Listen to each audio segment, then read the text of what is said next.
This is my life. Center of attention, people staring at you, people say, oh, what a fabulous job, whoa. Let me tell you something, it could be a little nerve-wracking. And my friends know this, but people that meet me, they go, oh, you must be real, you must be really great at working rooms and getting to know people. Here's the thing, this is my opinion. I know for myself, I'm shy. And I'm insecure. And I think as speakers, sometimes we need the affirmation of the audience to make ourselves feel good. But here's what my friends know that most people don't know. I'm a very shy person. When I go in that room, and here's why I have the audience shot behind me, because when I walk in that room, I'm the center of attention. I'm supposed to be the center of attention. I'm here to talk about my stuff. But here's the deal. If I go to a wedding with my wife, we sit at a table, I won't talk to anybody.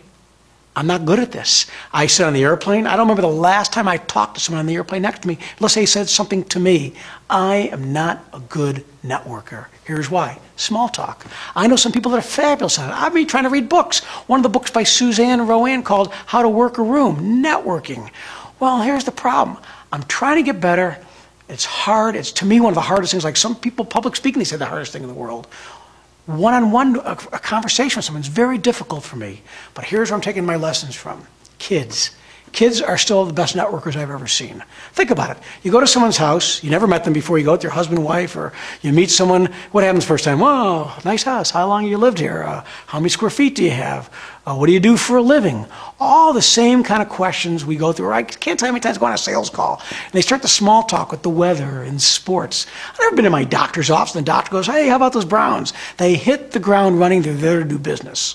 So, but I'm supposed to learn how to network. So I'm looking at these kids, I'm going, wow, kids, what do? They go to someone's house, not teenagers, but usually younger. And what's the first thing that happens? Hi, I'm Hal. You want to play?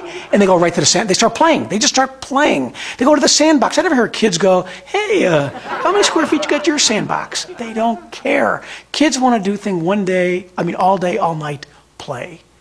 We don't play at work anymore. Where did we cross that line when we became adults and said, we can't play any longer?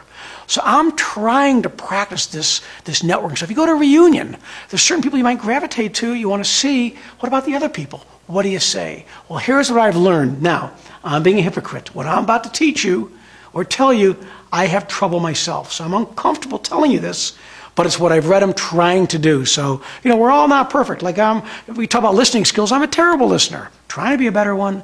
So here's the first thing I've learned. Ask questions. Ask the person a question, but ask them an engaging question. Like when I was reading one of the books it was a brilliant little book called by Harvey Mackay, Swim with the Sharks. And in my occupation, probably like many of you get to meet some famous or well-known people. And when you do, they always hear the same old questions. I loved you in that movie, or whatever it might be, or comments. They hear it all the time. Harvey said, ask them something different that they've never heard before, or to engage them in conversation. Now, trust me, I'm not a famous person, I'm none of that, but in my own little world, you go to dinner, or you're at a dinner for the meeting the night before they sit down, so how I am in speaking, or where do you live? The same kind of questions.